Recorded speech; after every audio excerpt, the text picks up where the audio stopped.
Le grand matin été Sud Radio, 6h-10h, Benjamin Glaise, Billy. Et allez, à 9h02, vous êtes sur Sud Radio dans un tout petit instant. C'est le débat avec cette question que l'on vous pose ce matin. Retraite, PMA, gilets jaunes, est-ce la rentrée de tous les dangers pour Emmanuel Macron? Après la réception de Poutine à Brégançon et avant le G7 de Biarritz, le président de la République revient aux affaires du pays avec les conseils des ministres de rentrée. Et il aura fort à faire les prochaines semaines, les prochains mois, puisque la contestation s'organise. On attend bien sûr vos réactions au 0826 300 300 et sur notre compte Twitter Sud Radio. Le débat, c'est dans une poignée de secondes. Le temps, Billy, est bien de nous donner un premier indice sur le tube de l'été qu'on écoutera juste avant 10h avec vous. Alors ça va être très très court. Pour ce tube de l'été, je vous dirai simplement « Je suis ». Ah. Je pense donc je suis. Non, je suis. Je suis. Voilà. Eh bien, c'est noté. Bonne chance à vous tous. Et puis, on va savoir dans un instant, vous savez, quand on était écolier, on avait une petite boule, quand même, le jour de la rentrée avec le cartable. Oui. Est-ce que ça va arriver au président de la République? Allez savoir. Le débat commence maintenant. Vous êtes les bienvenus. Vous écoutez Sud Radio. Il est 9h04. Le grand matin Sud Radio. L'enquête de la matinée. Et oui, on ouvre le débat sur Sud Radio. La question, je vous la rappelle, est-ce la rentrée de tous les dangers pour Emmanuel Macron? Et oui, les vacances sont terminées pour le président de la République qui est de retour à l'Élysée pour le Conseil des ministres de rentrée qui va débuter dans une heure à peu près. Une rentrée avec pas mal de dossiers chauds, brûlants. On a retenu deux principaux pour en débattre jusqu'à 9h30. La réforme des retraites, bien sûr. Et puis, la question de la PMA, la procréation médicalement assistée, qui sera ouverte à toutes les femmes célibataires. Et puis, bien au couple de femmes. Alors la rentrée de tous les dangers pour Emmanuel Macron, oui, non, vous votez bien sûr sur notre réseau social, sur Twitter Sud Radio. On fera un premier point dans un instant. Vous nous appelez au 0826 300 300. Mais tout d'abord, je vais vous présenter les invités qui ont accepté de débattre avec nous. Jean Petot, bonjour. Bonjour. Merci d'être avec nous. Vous êtes politologue à Sciences Po Bordeaux. On est aussi avec Adrien Morenaz. Bonjour. Bonjour. Vous êtes député LREM du Vaucluse. Philippe Pillet, bonjour. Bonjour. Vous êtes, négociateur retraite du syndicat Force Ouvrière. Et puis enfin, j'accueille Albéric Dumont. Bonjour. Bonjour à tous. Vice-président de la Manif pour tous. Merci à vous quatre d'être avec nous ce matin pour débattre de ce sujet. On va faire un premier point d'abord sur notre sondage du jour sur Twitter. Avec vous, Margot Sansano, qu'est-ce que ça donne? Que disent nos auditeurs à cette question? Est-ce la rentrée de tous les dangers pour Emmanuel Macron? Alors nous avons une majorité de oui à 85%, 15% d'auditeurs internautes qui pensent que c'est non. Vous pouvez tweeter, commenter sur notre compte Twitter Sud Radio. On a un commentaire d'Alfid Malibu qui nous dit « Pompiers, corps médical, police, enseignants, avocats, paysans et tous ceux qui travaillent sont en colère. Les Français n'en peuvent plus de cette politique destructrice de nation. » Merci Margot Sansano. Pour l'instant, le sondage est assez clair. Jean Petot, vous êtes politologue à Sciences Po Bordeaux.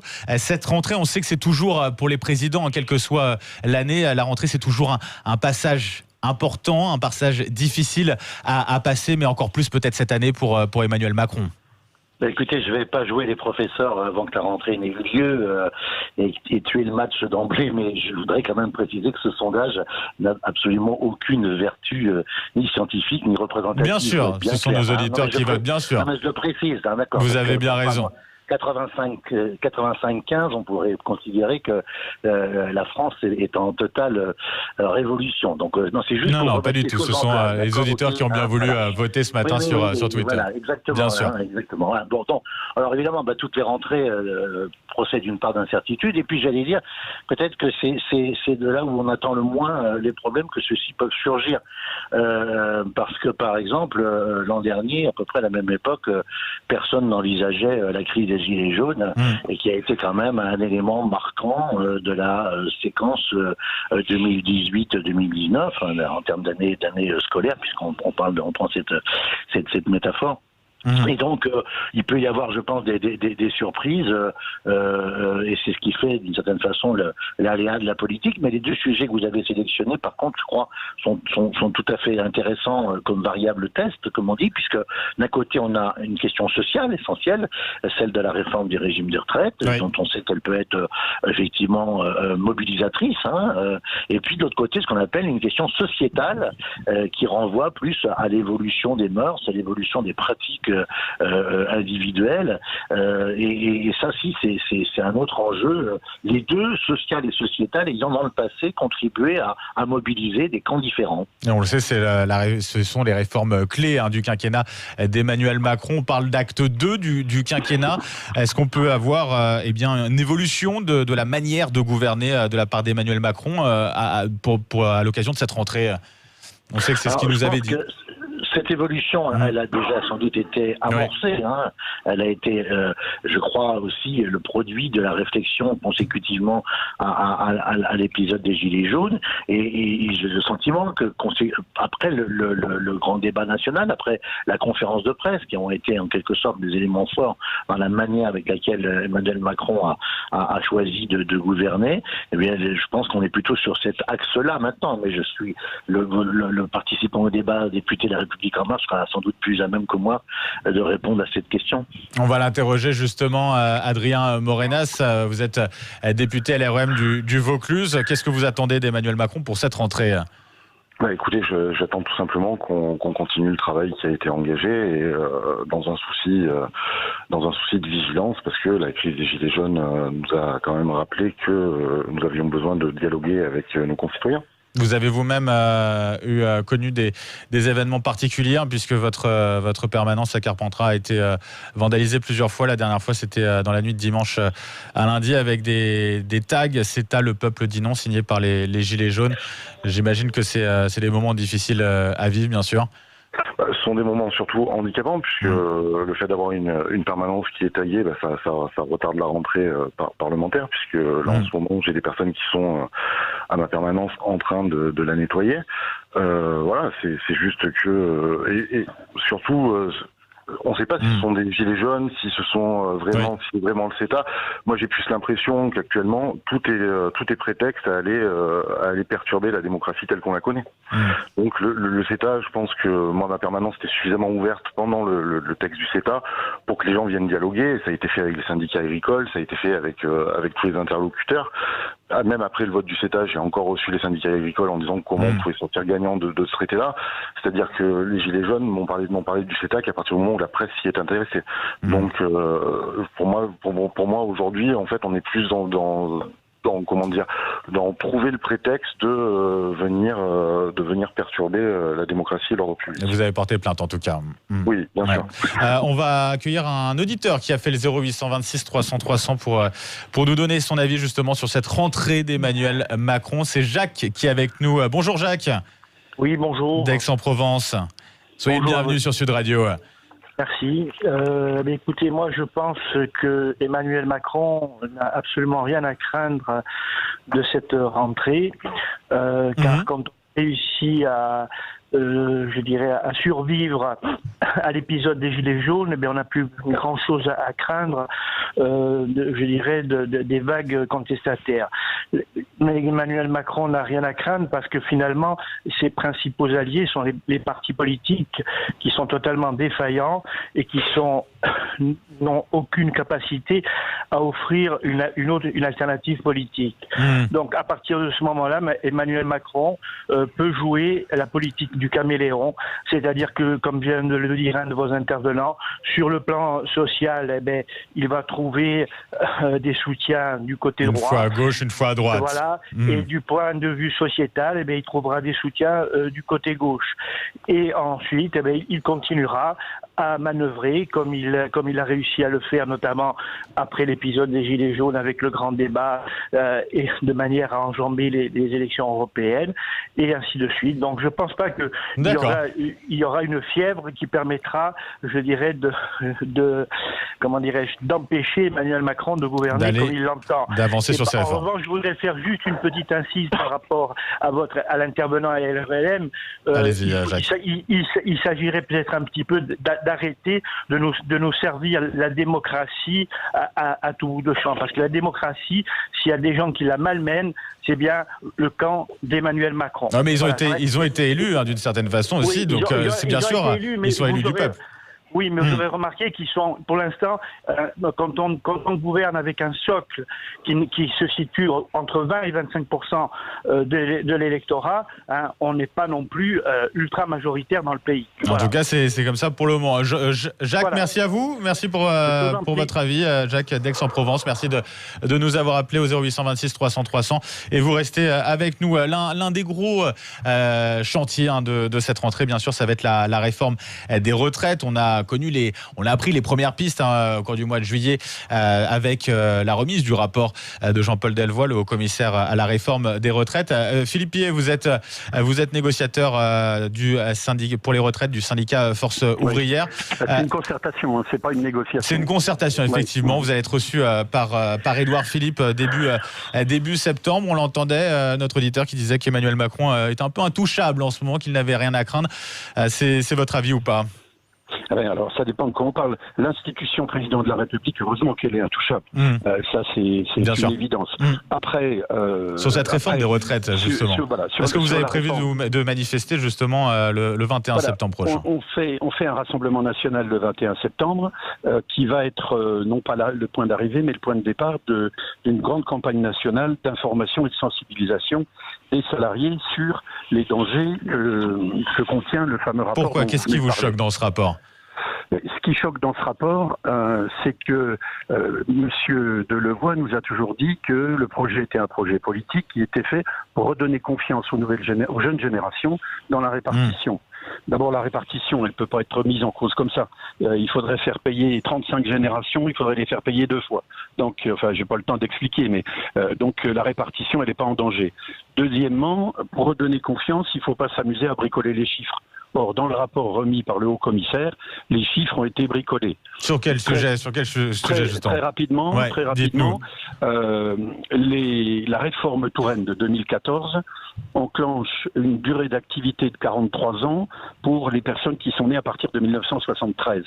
Et dans le rapport du haut-commissaire, cette augmentation de durée d'activité, aujourd'hui on est à 42, cette augmentation continue, si bien que la génération 2000, qui va avoir 20 ans dans quelques mois, cette génération 2000, dans le rapport, on lui prédit 45 ans d'activité. Voilà, sans le dire, c'est juste dit dans les annexes. C'est fait pourquoi ? C'est juste fait pour durcir encore les conditions de la réforme qu'on vit en ce moment, enfin les conditions techniques d'aujourd'hui, qui ont été durcies. Ça fait 26 ans que c'est durci les conditions quand même. Et donc, on durcit encore, le rapport durcit encore dans ces exemples les conditions pour faire passer la réforme comme une réforme gagnante. Alors que c'est une réforme perdante pour tout le monde et particulièrement pour le salariat féminin. Adrien Morenas, sur cette question des retraites, justement par rapport aux critiques que donne Philippe Pillet, notamment sur la durée de cotisation, quelle est votre réaction là-dessus ? Moi, je pense que les retraites telles qu'on les connaît aujourd'hui sont à bout de souffle, que c'est un système qui a été créé quand il y avait la moitié moins de population, et que la réforme, qui est un engagement de campagne du président de la République, c'est-à-dire donner à tout le monde une retraite plus juste, cotisation au point, en fait, est une solution qui me semble juste et équitable. Aujourd'hui, on ne peut pas raisonner comme on raisonnait en 1960. On est bien obligé demain de pouvoir payer les retraites. Les retraites coûtent à la France par le biais des cotisations, mais aujourd'hui, pour pouvoir subvenir à l'ensemble des retraites qui sont payées, la France s'endette. Donc aujourd'hui, c'est comment on diminue l'impact des retraites sur l'économie française. Philippe Pillet, pardon, excusez-moi. Il y a aussi la question de l'âge pivot, l'âge d'équilibre aussi sur 64 ans, avec cette décote avant et après, tout en gardant l'âge légal à 62 ans pour le départ à la retraite. C'est une décision d'équilibre. J'avais pas compris ça dans l'engagement du président de la République, qui était candidat à l'époque. Le 25 avril, dans sa conférence de presse, le président de la République parle d'hypocrisie. Il montre l'hypocrisie au rang d'art politique. Parce que garder le 62 ans, mais dire la phrase suivante qu'il y aura un abattement, ça veut dire que si vous prenez quelqu'un qui veut prendre sa retraite à 62 ans, on lui dira, vous pouvez la prendre, mais vous aurez 10% d'abattement à vie. C'est ça que ça veut dire. Donc, en d'autres termes, peut-être un peu plus intelligible, c'est reculer l'âge de départ de 2 ans. Voilà ce que fait la réforme. En fait, c'est une réforme économique. Et moi, j'arrive pas à comprendre ce débat autour de l'âge pivot et de l'âge de départ. Ce qui compte, c'est le temps de cotisation Donc, dans un régime au point, le temps n'a aucune importance. Adrien Morenas, oui. Le temps de cotisation, enfin moi je suis désolé, j'ai plein de personnes autour de moi qui partent à la retraite.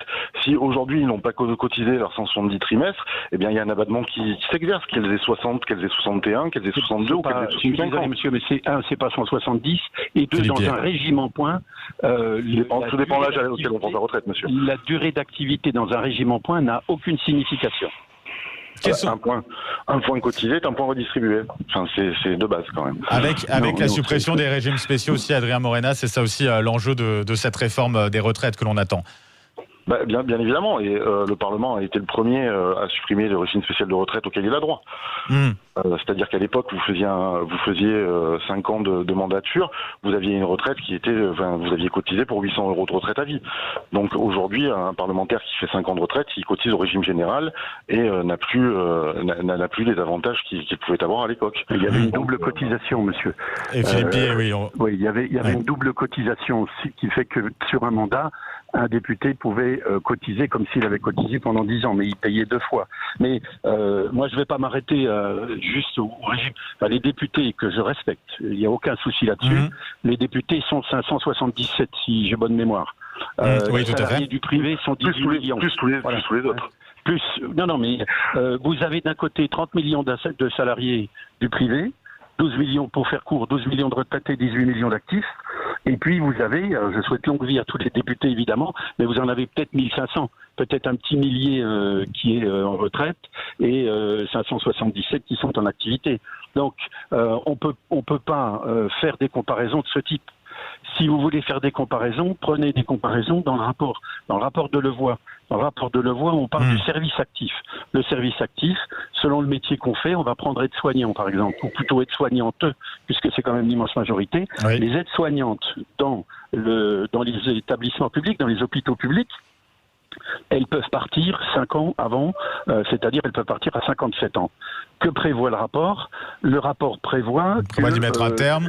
Il sera mis un terme à ce système-là. Mais qu'il y aura la question de la pénibilité qui serait prise en compte. Oui, moi j'ai pas entendu Ruth Bézieux vouloir renégocier la pénibilité. Et si vous vous rappelez du combat acharné qu'elle m'aidait à mener pour que les dispositions de pénibilité contenues dans la loi Touraine ne s'appliquent pas, ce qu'a validé ce gouvernement, puisqu'il y avait 10 critères de pénibilité, on est retombé à 6, ça s'engage mal quand même. Adrien Morenas, pour conclure, avant de passer justement une courte page de pub sur cette question de la pénibilité, ça sera pris en compte véritablement ? Je pense qu'elle sera prise en compte, et je rappelle à notre interlocuteur qu'un rapport n'est pas un texte de loi. Bien sûr. Donc, qu'un rapport est là pour être débattu, et que c'est dans ce sens qu'ils vont être reçus à Matignon pour les débattre. 5 et 6 septembre. Le 5 et 6 septembre, pour débattre et discuter justement de tous les points qui peuvent accrocher. Et on suivra bien sûr... Ça va être long la discussion. On va suivre les discussions, bien sûr. Merci. On va faire un point rapide sur les réseaux sociaux, sur notre question du jour sur Twitter. Quelles sont les réponses de nos auditeurs, Margot Sansano ? Pour le moment, ça ne change pas. 85% de nos auditeurs pensent que c'est oui, contre 15% qui pensent que c'est non. On le rappelle, si vous souhaitez réagir, vous pouvez nous appeler au 0826 300 300 ou laisser votre commentaire sur notre compte Twitter Sud Radio. Allez, la question, est-ce la rentrée de tous les dangers pour Emmanuel Macron ? On est avec nos invités, puis avec vous, bien sûr, si vous voulez nous rejoindre. On revient dans un tout petit instant. À tout à l'heure. Le Grand Matin Sud Radio. L'enquête de la matinée. Avec ce débat ce matin, est-ce la rentrée de tous les dangers pour Emmanuel Macron ? Benjamin Glaise, on vous retrouve avec tous vos invités. Et je vous les rappelle, Jean Petot, politologue à Sciences Po Bordeaux, Adrien Morenas, député LREM du Vaucluse, Philippe Pied, négociateur retraite du syndicat Force Ouvrière, et Albéric Dumont, vice-président de la Manif pour tous. On parlait de la question des retraites. Jean Petot, on a quand même un enchaînement là, des mesures, des réformes qui vont s'enchaîner dans les prochaines semaines, dans les prochains mois. On est dans un autre rythme quand même au niveau des réformes que l'année passée. Ah oui, enfin, je pense que depuis l'élection d'Emmanuel Macron, les réformes n'ont pas manqué quand même. Rappelons-nous le texte sur la loi travail, ce qui était considéré comme un morceau très dur, c'était la réforme de la SNCF. Bien sûr. Voilà. Donc, il y a quand même un rythme élevé. Mais vous avez, je crois, parfaitement raison, et le débat qu'on vient d'avoir, auquel on a assisté à l'instant, montre la technicité, à la fois la complexité du dossier retraite, mais également sa forte charge politique.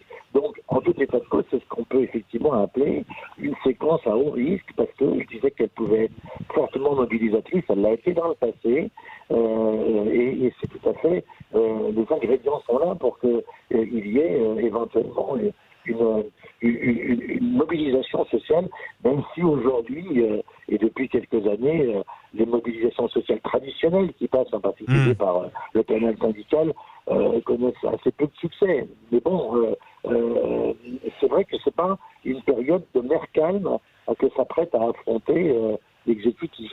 Avec Jean Petot, donc il y aura aussi cette loi bioéthique, le projet de loi bioéthique qui passera devant au Parlement à partir du 24 septembre à l'Assemblée nationale. Adrien Morenas, député LREM du Vaucluse, c'est un texte important, fondateur dans le quinquennat d'Emmanuel Macron, avec notamment ce qui était prévu, ce qu'il avait annoncé, l'ouverture de la PMA à toutes les femmes. Oui, c'est quelque chose de fondamental pour le président de la République et pour le gouvernement et les députés de la majorité. Là aussi, c'est une promesse que nous avons faite durant la campagne électorale. C'est offrir la possibilité à toutes les femmes de pouvoir avoir un enfant. Et c'est ça qui est important pour éviter Oui.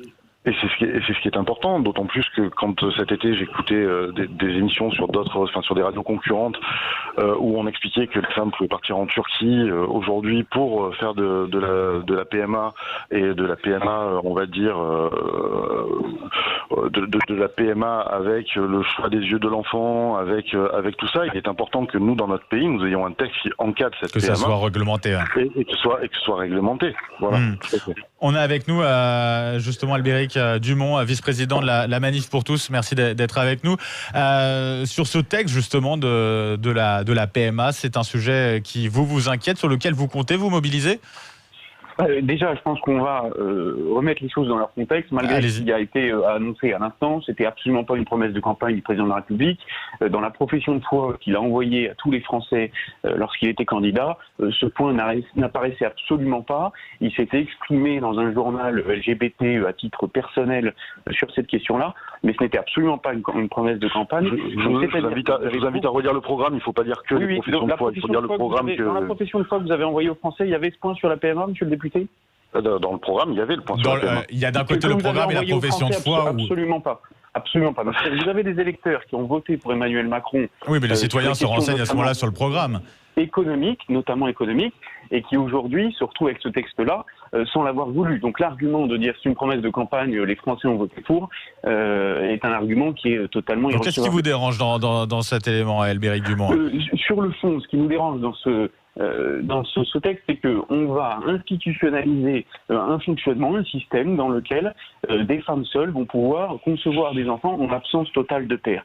Et si le désir pour ces femmes est totalement légitime d'avoir des enfants, nous pensons qu'il faut d'abord réfléchir de manière collective à l'intérêt de l'enfant, et nous considérons que pour un enfant, le mieux c'est d'avoir un père et une mère dans la mesure du possible. Alors bien sûr, il y a des accidents de la vie. On peut perdre un parent, on peut ne pas le connaître, on peut avoir des parents séparés, on peut, etc.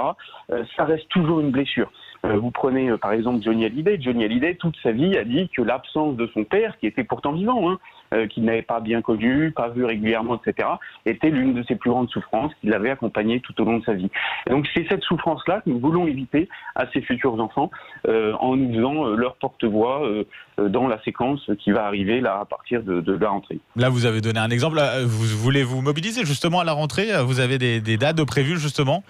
Alors, ce qui est certain, c'est parce qu'on se souvient que la Manif pour tous, vous aviez rassemblé plus d'1 million de personnes en 2013.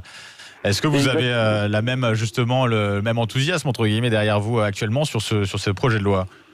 écoutez, au moins la même détermination, ça c'est certain. Après, le président de la République a souhaité très récemment réconcilier les Français. Et ce qu'on a envie de lui dire, c'est que la balle est dans son camp aujourd'hui. C'est-à-dire, s'il veut réconcilier les Français, autant passer par un moratoire sur ces questions de PMA sans père et de GPA, parce que le fait de passer en force en jouant les jusqu'en boutistes est de sa responsabilité. Donc aujourd'hui, il n'est pas trop tard. S'il veut éviter à nouveau de diviser la société française, il peut le faire. S'il décide de passer en force, alors là, évidemment, il trouvera la Manif pour tous et toutes les associations qui sont mobilisées sur ce sujet, sur son parcours. Et d'ailleurs, il y a déjà une date qui est annoncée, puisqu'il y a une grande manifestation unitaire qui est prévue le 6 octobre prochain à Paris, sous le label Marchons Enfants, et qui sera l'occasion pour tous les Français de s'exprimer sur ce texte et de rappeler à Emmanuel Macron notre opposition. Adrien Morenas, on va terminer ce débat avec vous, un député LREM du Vaucluse. Quand on voit toutes ces questions, justement, toutes ces réformes qui peuvent interpeller, qui font réagir, l'important pour vous en tant que député, c'est quoi ? C'est justement de faire de la pédagogie, d'être plus proche aussi des Français, d'expliquer davantage ? Oui, tout à fait. C'est expliquer ce que nous faisons. Moi, au sein de ma circonscription, je l'ai toujours fait. Ma porte a toujours été ouverte pour venir discuter des textes qui étaient en cours et de pourquoi nous voulions voter ces textes. Nous avons fait des réunions citoyennes où nous nous rendions dans les différentes villes pour mieux l'expliquer. Mais pour répondre à votre interlocuteur sur la PMA, tout à fait. L'intérêt de l'enfant, c'est quoi ? C'est avoir deux parents qui l'aiment. C'est pas avoir un papa et une maman. Moi, je suis né, je ne connais pas mon papa. Et je suis quelqu'un de totalement équilibré, je pense en tout cas, et je n'ai jamais souffert de l'absence d'un père parce que j'ai été couvert de quelque chose qu'on appelle l'amour et que, sur ce genre de sujet-là, je peux concevoir que ça fasse débat, je peux concevoir que les différentes institutions aient envie d'en parler, mais sous couvert de religion, si vous voulez, on peut entendre toutes les personnes qui considèrent qu'il faut avoir un père, une mère pour faire un enfant équilibré. Moi, je préfère avoir deux mamans ou deux papas qu'une maman et un papa et un enfant battu. Voilà. Merci beaucoup. On va terminer, conclure ce débat. Merci à vous, Jean Poteau, politologue Sciences Po Bordeaux. Merci à Adrien Morenas, qu'on vient d'entendre, député LREM du Vaucluse. Merci à Philippe Pillet, qui est avec nous, négociateur retraite du syndicat Force Ouvrière. Et merci à Albéric Dumont, vice-président de la Manif pour tous. On l'a vu, le débat sur cette rentrée ne fait que commencer. Ça donne quoi du côté des réseaux sociaux, Margot Sansonneau ? On va clôturer justement le vote. Benjamin, on est toujours avec une majorité de oui à 85%. 15% de nos auditeurs pensent que c'est non. Et ben voilà, c'est le défi qui attend Emmanuel Macron avec ce Conseil des ministres de rentrée qui va débuter dans une petite demi-heure qu'on va suivre bien évidemment sur Sud Radio.